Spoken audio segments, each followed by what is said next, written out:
Philadelphia's least talked about offseason edition might be more important than we realize. Nick Sirianni just shared a very interesting vision for the Birds' newest weapon. Plus, how the NFL commissioner might have just put the final nail in the coffin for the Eagles' favorite play, and why Philadelphia's next move just became a lot more clear. I'm Thomas Mott. This is the Thomas Mott Show.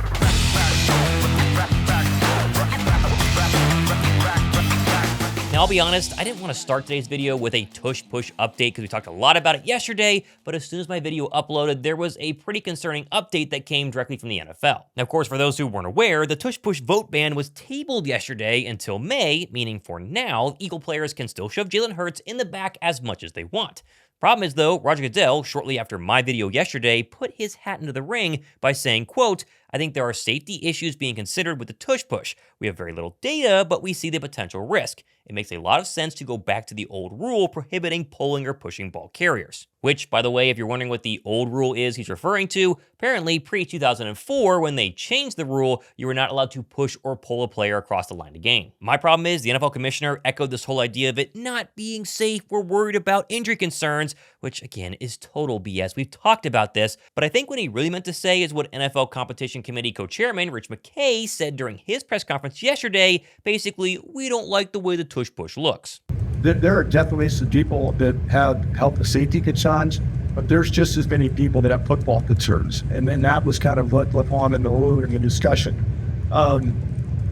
So I wouldn't say it was because of one particular health and safety video or discussion. It was much more about the play, the aesthetics of the play. Is it part of a football has been traditionally, or is it more of a rugby package? Oh my gosh, it's so ridiculous. But as I said in yesterday's show, the current vote to go ahead and ban the Tush Push is reportedly split 50-50, with 16 teams wanting it to stay and 16 wanting it to go. Hence why the actual vote was pushed until late May. But as Adam Schefter pointed out just this morning on The Fanatic, if Roger Goodell wants something banned, it's definitely going to happen. It is definitely tracking to be banned right now. Like, you could just read the language or listen to the language from Roger Goodell. And I think that was always, to me, where this was going to go sideways, is you have some teams, and ultimately, in the end, the commissioner usually gets what he wants. With rules. And if he wants that play to go away, and it certainly seems like he does, then it's going to go away. This whole thing really is so dumb. And I've talked about all the arguments as to why the Tush Push should not be banned, why Philadelphia has trained to actually be successful, other teams haven't. Actually, this new report saying that Philadelphia had a better conversion rate on quarterback sneaks back in 2021 than they have recently in Tush Pushes, but that doesn't seem to matter. The NFL clearly wants to ban this play. And now that Roger Goodell is 100% behind getting it out of football, it truly feels like it's only a matter of time, probably May, until they ban it in one way or another. Now, I'll keep an eye on it, but with that unfortunate fact likely becoming a reality soon, I'll just finish the Tush Push portion of today's show with this clip from Eagles owner Jeffrey Lurie's press conference yesterday that I think is probably the best overall summary on the situation and why this play needs to stay in the NFL. First of all, it's a precision play. It's very practiced. We devote a lot of resources to the Tush Push. We think we have an unusual use of personnel because we have a quarterback that can squat over 600 pounds and an offensive line that's filled with all-pro players. And that combination with incredible detailed coaching with Coach Stoutland has created a play we can be very successful at. There's other ways of gaining that half yard, that yard. There's quarterback sneaks, other types. But we've been very, very good at it. It's a play that's available to every other team in the league. And I think it hasn't been used more than 5 times by almost every team in the league. Buffalo is an exception. And the usage rate has gone down over the last year dramatically in the league. We're still very good at it. We're not as good as we were the year before. I personally, and I think most of us love about football, is it's a chess match. Let the chess match play out. And, you know, if for any reason it does get banned, we will try to be the very best at short yardage situations. And, you know, we've got a lot of ideas there. But I think it's a credit to using our personnel in a way. There aren't that many teams that have 600-pound squat quarterbacks and that offensive line. So Anyway, listen, if it were any injury concern, I would be concerned. Now, of course, if this whole Tush Push ban has gotten you upset, I'm going to try to make it up to you. I actually found one more in my closet of these official Eagles Let's Hunt Super Bowl towels. You could only get this if you were at the Super Bowl in New Orleans, so I'm going to give it away. All you got to do is drop a like and be a commenter down below. Leave any comment. This video, though, must get 50K subs, or else we're going to do it on a video next week, so comment and like below. Now, personally, the much more interesting story from yesterday, Tush Push aside, during the owners' meetings, was both Howie Roseman and Nick Sirianni commenting on some of the new additions in free agency, and both really acting interested in one who I've completely overlooked in their receiver/returner specialist, Avery Williams, who on the surface looks like kind of a typical kick returner and nothing more, hence why I kind of glossed over his signing a couple of weeks ago. But the Eagles seem really interested in this guy. Howie Roseman calling him a five-phase special teamer. He can come off the edge and block kicks. He's a kick returner. He's a very reliable punt returner. He can be a personal protector. He can be on kick coverage. He has tremendous character, which sounds good, but again, Howie kind of hinting at he's just a kick returner, although we'll talk about how great of a kick returner he has been. What I really liked, though, was Nick Sirianni's comments on all the free agent signings, but at the one he really gets in on Avery Williams, and it sounds like he's pretty darn excited. We have, I feel like Howie's done such a good job of adding depth. I love these new guys that we got in here. I'm like beyond excited about the, Avery Williams, Ojulari, Uche. I'm beyond excited. The offensive line additions that we made, and I don't want to miss somebody. Like all these guys, like every single one of these guys we brought in, the tight ends, Granson and Bryant, like AJ Dillon, like.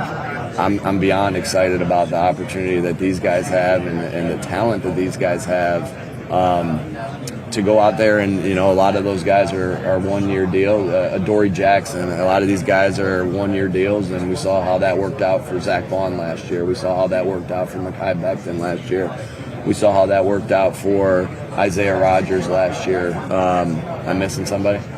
Yeah, so I'm excited. I'm beyond excited about the additional pieces that we've added because, there's some special guys there. Like, again, I can't say enough about Avery Williams and just what I think of him and the things that we can do with him and what he's going to bring to this football team. Just really pumped. I think Williams overall has so much potential to be that game-changing returner and gadget guy on offense. Back in his college days at Boise State, he set the D1 record with 9 total touchdown returns during his career. And then as an Atlanta Falcon, he led the NFL in punt return yards back in 2022. We tend to forget that Philadelphia had one of the best special team units in the country, and Britton Covey was widely considered the best returner in the game back in 2023. That season, 2 seasons ago, was filled with game-changing returns that really helped flip the field for the struggling Philadelphia Eagle offense. Fast forward to the 2024 season, and Covey's early injury left the Eagles pretty average at the return position. Vic Fangio clearly was not interested in Cooper DeJean hurting himself whenever he was their primary punt returner. And special teams really was Philadelphia's Achilles heel last year. For as great as the defense was, as great as the offense was, the average part of the Philadelphia Eagles in 2024 when they won the Super Bowl was special teams, especially kicking, but obviously returning as well. Imagine if Philadelphia has an elite offense, has an elite defense, but then also has an elite special teams unit. Is there really a flaw in this football team in 2025 if that's the case? Plus, I think Nick Sirianni is hinting at something more for Avery Williams, not just being a punt returner or a kick returner, which, as I just said, would be very important, but also being kind of a gadget guy on offense who does things that Philadelphia has not been able to figure out for quite some time. Like, they've been trying to find this gadget guy for a while. They drafted Anais Smith in the 5th round this past season and really tried to get him up to speed, but he didn't really stay healthy or do much. And likewise, this past season, Britton Covey was showing flashes very early on in training camp and preseason, and also the first couple of games of 2024 as this slot receiver pre-injury, but then, of course, he obviously got hurt. Now, I know the Birds still have Jahan Dotson, and he's easily the answer to be a true number 3 receiver. Jalen Hurts would ever actually throw his way. I digress. But you do have to wonder if that gadget guy spot, the guy who can break the game open, not named A.J. Brown, Saquon Barkley, Devontae Smith, is possibly going to be Avery Williams heading into 2025. Either way, maybe Avery Williams turns into something, maybe he doesn't. It's all speculation. It's what happens early on in April. But I think Nick Sirianni's excitement is definitely something to at least heed heading into the 2025 training camp and obviously the 2025 season. And again, if Philadelphia can find that gadget guy, if they can become elite in special teams, especially with kick returns and punt returns, there is no football team on the planet that can stop Philadelphia in all 3 phases. Now, staying with Nick Sirianni, people tend to forget the Birds head coach is entering the final year of his 5-year deal that he signed back in 2021 when he became the Eagles head coach. So obviously after winning a Super Bowl, a contract extension is likely coming. The question was when and how much, and yesterday during Jeffrey Lurie's press conference, we got pretty much confirmation it's going to be very soon. Superb job. I mean, Nick's going to be our coach, and we don't talk publicly. Never have. You guys, I'm sure, will find out soon enough when that be our coach going forward. And he's done an outstanding job.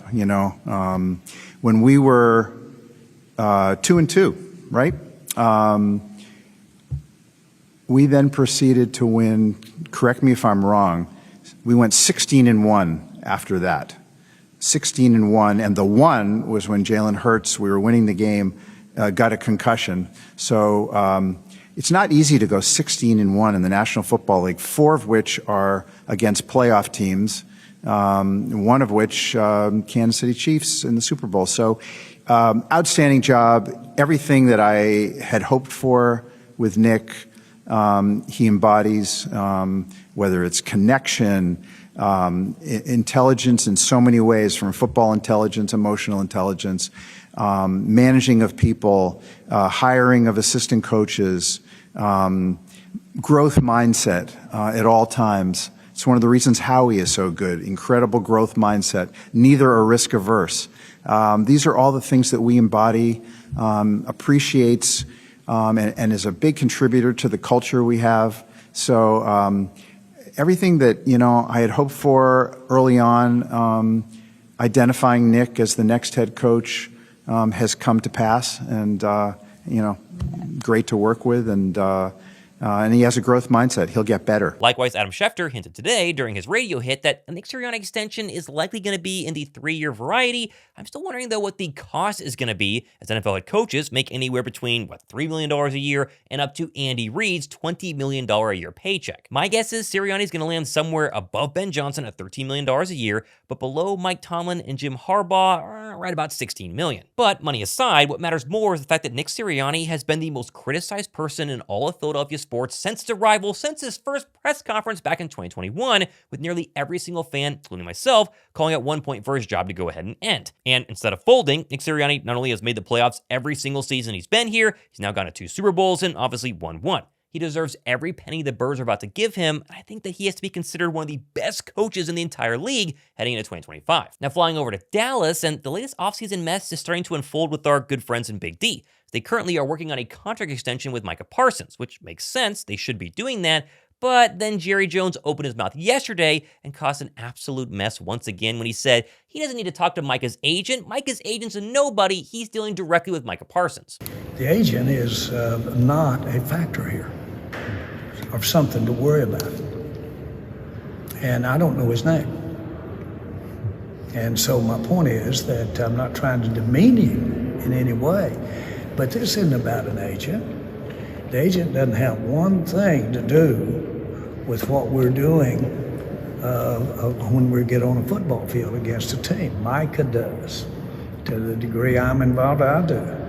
The people that have something to do with what we do going forward relative to our fans in football are me and the player, not the agent. Which, of course, Micah Parsons did not like, as he lashed out on Twitter saying, quote, "Facts. David is the best, and I won't do any deal without @David. Anyone with good sense, I hired experts for a reason. There's no one I trust more when it comes to negotiating contracts than David. There will be no back doors in this contract negotiation." Now, obviously, Micah Parsons is still going to re-sign with the Dallas Cowboys. They're going to give him $40+ million a year, really any time now. It's just hilarious to compare Philadelphia, their front office, how they handled this offseason and the past couple of offseasons with the Dallas Cowboys, and Jerry Jones not being able to keep his foot out of his mouth. He's trying to ruin the Dallas Cowboys worse every single year. It's fun to watch and always a good update for Eagle fans. Also a good update is checking in on A.J. Brown. What's he been doing after winning his first Super Bowl? Well, it's been a lot of training, as he posted this time-lapse of his workout routine earlier this week to stay in football shape because, of course, the best receiver in the league takes 0 days off. My favorite post of A.J. Brown, though, this offseason was the one he did yesterday of himself opening up a very special package from the greatest football player of all time.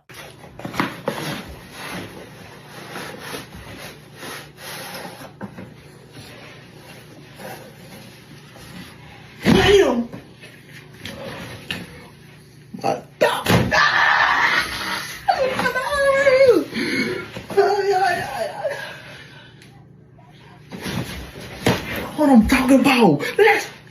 I don't want to wake nobody up. My dog came through clutch. And